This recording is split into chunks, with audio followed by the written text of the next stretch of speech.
Hey folks, welcome to What's Up With That Song Wednesday. I'm your host, Wednesday James. How's it going, everybody? It's Wednesday James here, talking about some songs. Well, one song today that I wrote, in this case, many, many years ago. Before I start, I'm going to, as always, please ask you to go ahead and subscribe to my YouTube channel if you have not done so. And if you have not done so, please also head on over to patreon.com/JamesHearneMusic and subscribe to that too. You can do it for free or for a little bit of money, whatever you like, up to you, but please go ahead and do that. I'll wait.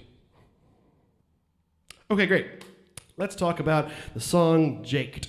Jaked is a song, probably the one of the oldest songs of mine that I still think has really any value to speak of.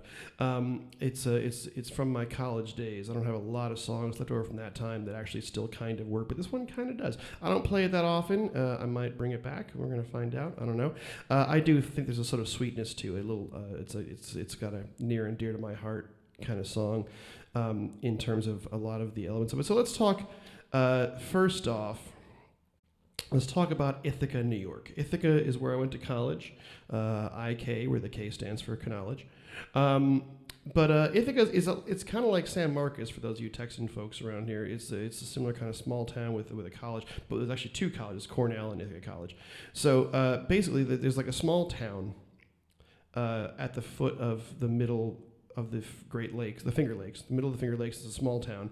It's at lake level, and then there are very, very steep hills up in three directions. So from the north you get the lake, south, east, and west you get steep hills.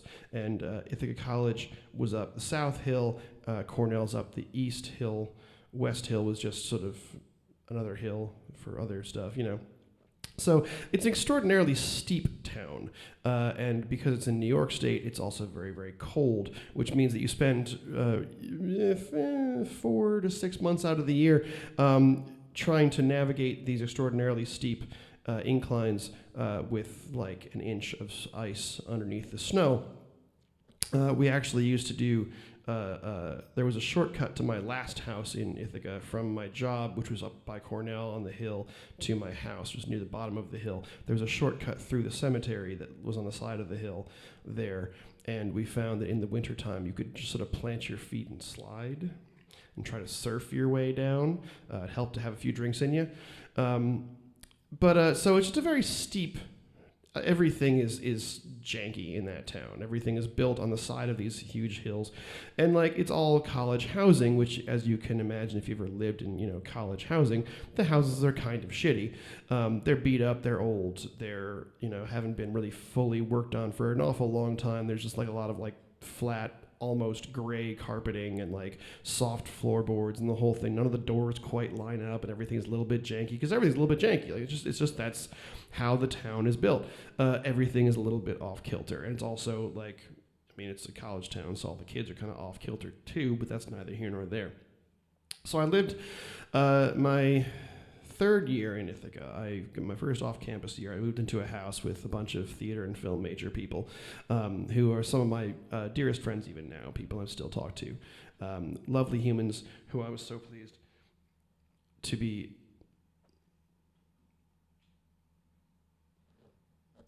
My bulldog is licking the tone knob of my Telecaster. I don't know what this is about. Dolly, what are you doing? Honey? I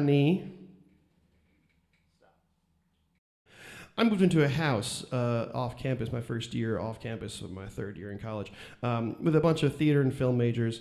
So it was one of those big old college houses, all kind of crappy and falling apart, whatever. And I was the last person to join. It's a long story, but that's not worth talking about here. But so I was the last person. I had this tiny little bedroom and also a tiny little separate room for my computer and stuff, because I didn't have room in my room for all that stuff. But then the summer after the school year, before I moved out, a few people moved out. They finished their semester, they left. I was still there. I moved into a bigger room in the house.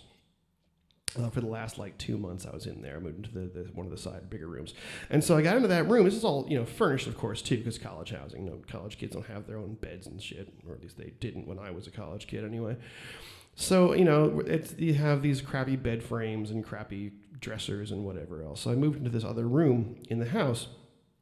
and discovered quickly that the one of the corners of the bed frame was busted, and if you turned a certain way, the whole frame would fall down. You'd be like lying at an angle all of a sudden. And to get this out of the way, the title of this song, Jaked, refers to my friend Jake, my dear, dear friend Jake, who at the time was a big guy. He's lost like a human's worth of weight since college. He looks great. He's in better shape than anybody I know, I think, or most people I know anyway. Dear, dear friend, lovely guy, love him to death. He spent some time staying at our house over the winter break in that house and stayed in that room. He was a big, big guy. I assumed, incorrectly, as I later found out, I assumed the bed frame was broken because of some time when Jake had stayed there, because he was a bigger dude. I was wrong. I apologize. I have apologized to Jake directly, but I'll do it again here. Jake, the song is inaccurately titled Jaked. My apologies. I did not know it was a different problem with the bed. Anyway, so I was in this, crappy college housing, which I loved, to be clear. This is one of the better years of my life, aside from the depression, but that's neither here nor there.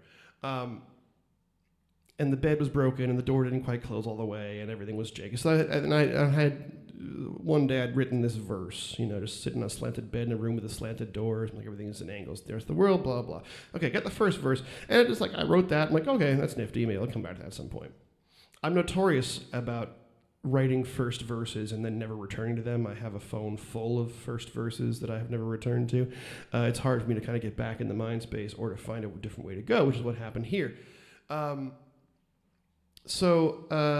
No small part of the depression that year mentioned, and also just sort of an element of my life at that stage was I had been coming off of probably the most significant broken heart of my life. I mean, just absolutely devastated. This woman, and it was we only been together a few months, but it was a really good few months. Then it just ended out of nowhere, and I wasn't prepared for it. So just I was 20 years old, 21 years old, whatever. I got wrecked by it. And then a year later, out of nowhere, I was in Vermont, bumming around a record store or a bookstore in Burlington, Vermont. Old Crow. There's a bookstore on I can't remember the name of it now, but I'll look it up. Anyway, I was in the bookstore on vacation with some friends, and I turned, and there was this woman who had gone to a different college after her freshman year, and I hadn't seen her in a year and change, and she was right there, and I was still had not totally dealt with things. We had a brief and awkward conversation about things, and then I went home and drank a lot.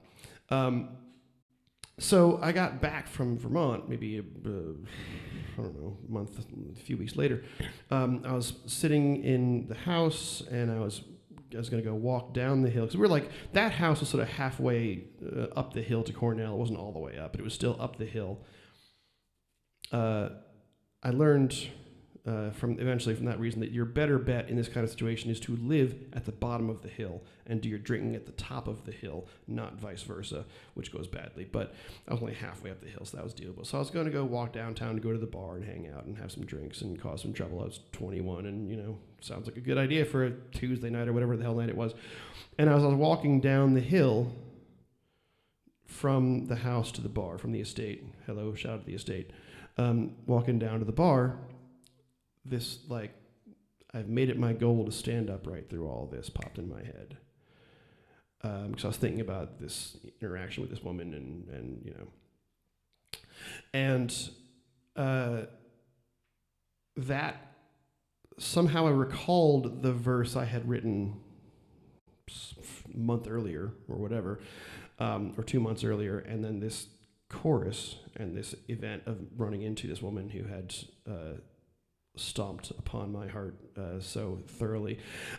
She was I don't know. She was making the best choices she could. We were both, 19 or whatever. Who the fuck knows? But anyway, and in the course of walking from the house to the bar, the rest of the song just came. And I sort of just I ran the last, couple hundred yards to get to the bar so I could get some paper and a pen because I didn't have anything on me to get this whole thing down. So I like ran the hell down, scribbled the thing out. It came largely as you hear it today. It's one of those things where sometimes songs are like a battle for every word, and sometimes the whole story just is right there in your head and you're just done. And there it is. And this is one of those ones where it connected to that slanting, angling metaphor and then just became the through line for the whole song. Now, it's a little bit on the nose, might be a little bit of a hat on a hat of a song, but I think there's just something sort of direct about it in a way that I kind of like, and something that's a little bit off kilter, which is also a thing that I kind of like. And so it's a song that I have played a lot in my 20s and in early 30s. We did it with the Sober Cats a great deal. It's on the first Sober Cats record, which is a record that was a very fun project to be done. I listened to it recently for the first time in probably 15 years, and I hate my vocals on almost all of it, but the instrumentation's interesting and fun. I like that a lot. I wish I could re-sing the entire thing a million times better because it sounds like shit. But so yeah, it's just a song that the Sober Cats played it a bunch, and then it kind of carried over to The Way Home and kind of not, and then it kind of got fallen by the wayside when that band split up. And it's just one that I kind of pull out every now and again, and it reminds me of this very lovely time in my life when I was, of course, heartbroken and being a whiny bastard and copping a lot from the Counting Crows. And so it's one of the earliest songs that I think, even though it's a little simple and a little obvious and a little bit hat on a hat, it still, I think, has one of the first times as a writer that I like kind of turned a corner and like got a little bit smarter than I had been and a little bit more interesting than I had been. I would like to think I've gotten better since then. Your mileage may vary, I suppose, but it's a song that I have a great deal of affection for, even if I think it's a little bit silly and a little bit simple. And I hope that you will enjoy it. So if you know it already, here's a new version that you might like. And if you never heard it before, maybe you'll like this version. And maybe you'll hear it live at some point, and maybe you won't. I don't know. We'll see what happens. But I have, in fact, made it my goal to stand up right through all this. So without further ado, ladies and gentlemen, here is the inaccurately titled Jaked. Thanks, y'all.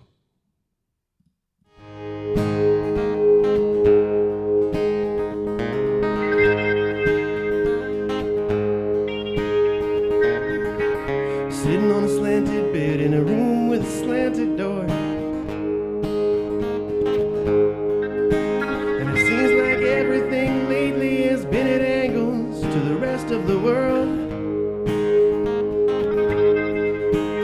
And my cigarette slants into the ashtray like the sunrise slanted in through my window.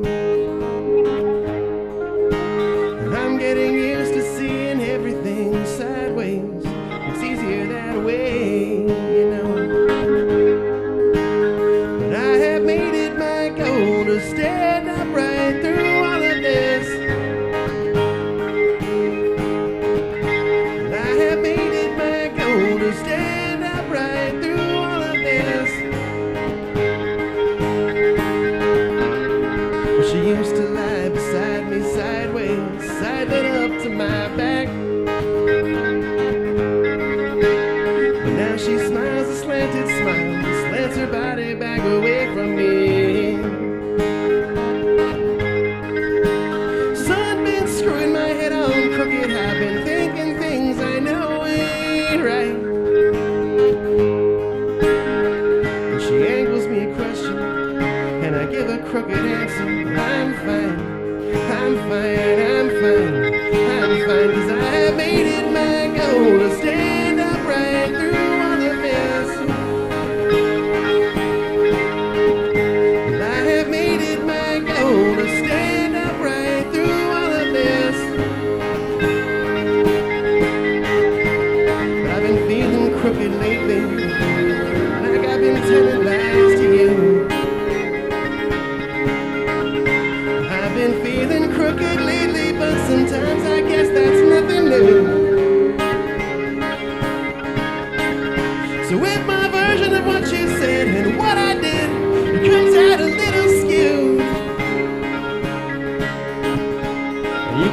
that what she saw is probably closer to the truth. And a crooked rain slants in my face as I walk up on my slanted street. From a bar where I tipped a few, try to see another side. And I thought I saw you in the eyes of a girl I passed on my way home.